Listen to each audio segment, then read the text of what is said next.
Adventures of Huckleberry Finn, Tom Sawyer's Comrade. Chapter 12. It must have been close on to 1 o'clock when we got below the island at last, and the raft did seem to go mighty slow. If a boat was to come along we was going to take to the canoe and break for the Illinois shore, and it was well a boat didn't come, for we hadn't ever thought to put the gun in the canoe, or a fishing line, or anything to eat. We was in ruther too much of a sweat to think of so many things. It warn't good judgment to put everything on the raft.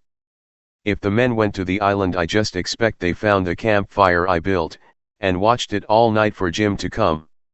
Anyways, they stayed away from us, and if my building the fire never fooled them it warn't no fault of mine. I played it as low down on them as I could. When the first streak of day began to show we tied up to a towhead in a big bend on the Illinois side, and hacked off cottonwood branches with the hatchet. And covered up the raft with them so she looked like there had been a cave-in in the bank there. A towhead is a sandbar that has cottonwoods on it as thick as harrow teeth. We had mountains on the Missouri shore and heavy timber on the Illinois side, and the channel was down the Missouri shore at that place, so we warn't afraid of anybody running across us. We laid there all day, and watched the rafts and steamboats spin down the Missouri shore, and upbound steamboats fight the big river in the middle. I told Jim all about the time I had jabbering with that woman, and Jim said she was a smart one, and if she was to start after us herself she wouldn't sit down and watch a campfire, no, sir, she'd fetch a dog.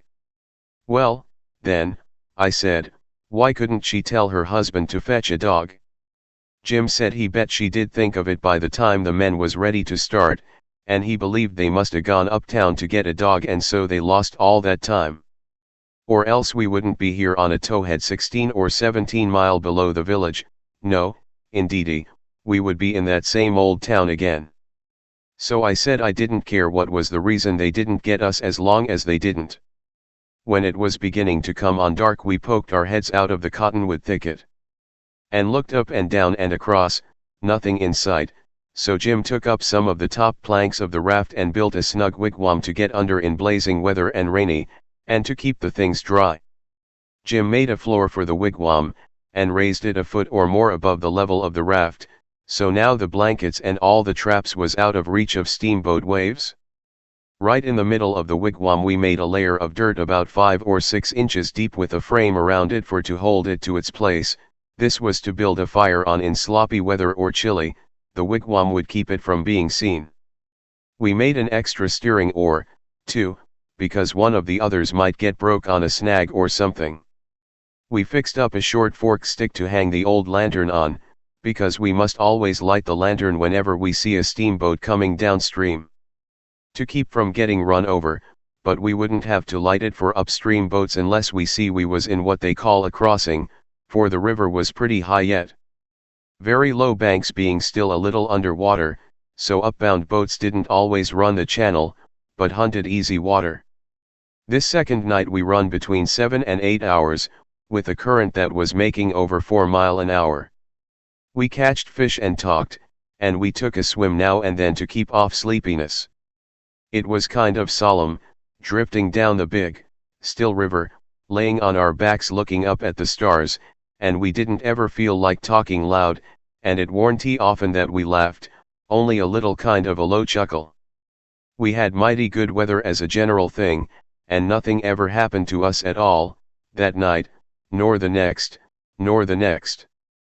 Every night we passed towns, some of them away up on black hillsides, nothing but just a shiny bed of lights, not a house could you see. The fifth night we passed St. Louis, and it was like the whole world lit up. In St. Petersburg they used to say there was 20 or 30,000 people in St. Louis, but I never believed it till I see that wonderful spread of lights at 2 o'clock that still night. There warn't a sound there, everybody was asleep. Every night now I used to slip ashore towards 10 o'clock at some little village, and buy 10 or 15 cents worth of meal or bacon or other stuff to eat, and sometimes I lifted a chicken that warn't roosting comfortable, and took him along. Pap always said, take a chicken when you get a chance, because if you don't want him yourself you can easy find somebody that does, and a good deed ain't ever forgot. I never see pap when he didn't want the chicken himself, but that is what he used to say, anyway. Mornings before daylight I slipped into cornfields and borrowed a watermelon, or a mushmelon, or a pumpkin, or some new corn, or things of that kind. Pap always said it warn't no harm to borrow things if you was meaning to pay them back sometime, but the widow said it warn't anything but a soft name for stealing, and no decent body would do it. Jim said he reckoned the widow was partly right and pap was partly right, so the best way would be for us to pick out 2 or 3 things from the list and say we wouldn't borrow them any more. Then he reckoned it wouldn't be no harm to borrow the others. So we talked it over all one night, drifting along down the river, trying to make up our minds whether to drop the watermelons, or the cantaloupes, or the mushmelons, or what. But towards daylight we got it all settled satisfactory, and concluded to drop crab apples and simmons. We warn't feeling just right before that, but it was all comfortable now. I was glad the way it come out, too, because crab apples ain't ever good, and the simmons wouldn't be ripe for 2 or 3 months yet. We shot a waterfowl now and then that got up too early in the morning or didn't go to bed early enough in the evening. Take it all round, we lived pretty high. The 5th night below St. Louis we had a big storm after midnight, with the power of thunder and lightning, and the rain poured down in a solid sheet. We stayed in the wigwam and let the raft take care of itself. When the lightning glared out we could see a big straight river ahead, and high, rocky bluffs on both sides. By and by says I, "Hello, Jim, looky yonder." It was a steamboat that had killed herself on a rock. We was drifting straight down for her. The lightning showed her very distinct. She was leaning over, with part of her upper deck above water, and you could see every little chimbley guy clean and clear, and a chair by the big bell, with an old slouch hat hanging on the back of it, when the flashes come. Well, it being away in the night and stormy, and all so mysterious-like, I felt just the way any other boy would have felt when I see that wreck laying there so mournful and lonesome in the middle of the river. I wanted to get aboard of her and slink around a little, and see what there was there. So I says, "Please land on her, Jim." But Jim was dead against it at first. He says, "I don't want to go fool and long no wrack. We's doin' blame well, and we better let blame well alone, as de good book says. Like as not days a watchman on dat rack." "Watchman your grandmother," I says, "there ain't nothing to watch but the Texas and the pilot house, and do you reckon anybody's going to risk his life for a Texas and a pilot house such a night as this? When it's likely to break up and wash off down the river any minute." Jim couldn't say nothing to that, so he didn't try. "And besides," I says, "we might borrow something worth having out of the captain's stateroom. Seegers, I bet you, and cost 5 cents apiece, solid cash. Steamboat captains is always rich, and get $60 a month, and they don't care a cent what a thing costs, you know, long as they want it. Stick a candle in your pocket, I can't rest, Jim, till we give her a rummaging. Do you reckon Tom Sawyer would ever go by this thing? Not for pie, he wouldn't. He'd call it an adventure, that's what he'd call it, and he'd land on that wreck if it was his last act. And wouldn't he throw style into it? Wouldn't he spread himself, nor nothing? Why, you'd think it was Christopher Columbus discovering Kingdom Come. I wish Tom Sawyer was here." Jim he grumbled a little, but give in. He said we mustn't talk any more than we could help, and then talk mighty low. The lightning showed us the wreck again just in time, and we fetched the stab-board derrick, and made fast there. The deck was high out here. We went sneaking down the slope of it to larboard, in the dark, towards the Texas, feeling our way slow with our feet, and spreading our hands out to fend off the guys, for it was so dark we couldn't see no sign of them. Pretty soon we struck the forward end of the skylight, and clumb onto it, and the next step fetched us in front of the captain's door, which was open, and by Jiminy, away down through the Texas hall we see a light. And all in the same second we seem to hear low voices in yonder. Jim whispered and said he was feeling powerful sick, and told me to come along. I says, all right, and was going to start for the raft, but just then I heard a voice wail out and say, "Oh, please don't, boys, I swear I won't ever tell." Another voice said, pretty loud, "It's a lie, Jim Turner. You've acted this way before. You always want more and your share of the truck, and you've always got it, too, because you've swore if you didn't you'd tell. But this time you've said it just one time too many. You're the meanest, treacherousest hound in this country." By this time Jim was gone for the raft. I was just a-biling with curiosity, and I says to myself, Tom Sawyer wouldn't back out now, and so I won't either. I'm going to see what's going on here. So I dropped on my hands and knees in the little passage, and crept aft in the dark till there warn't but one stateroom betwixt me and the cross hall of the Texas. Then in there I see a man stretched on the floor and tied hand and foot, and two men standing over him, and one of them had a dim lantern in his hand, and the other one had a pistol. This one kept pointing the pistol at the man's head on the floor, and saying, "I'd like to." And I order, too, a mean skunk. The man on the floor would shrivel up and say, "Oh, please don't, Bill, I hain't ever goin' to tell." And every time he said that the man with the lantern would laugh and say, "'Deed you ain't. You never said no truer thing and that, you bet you." And once he said, "Hear him beg.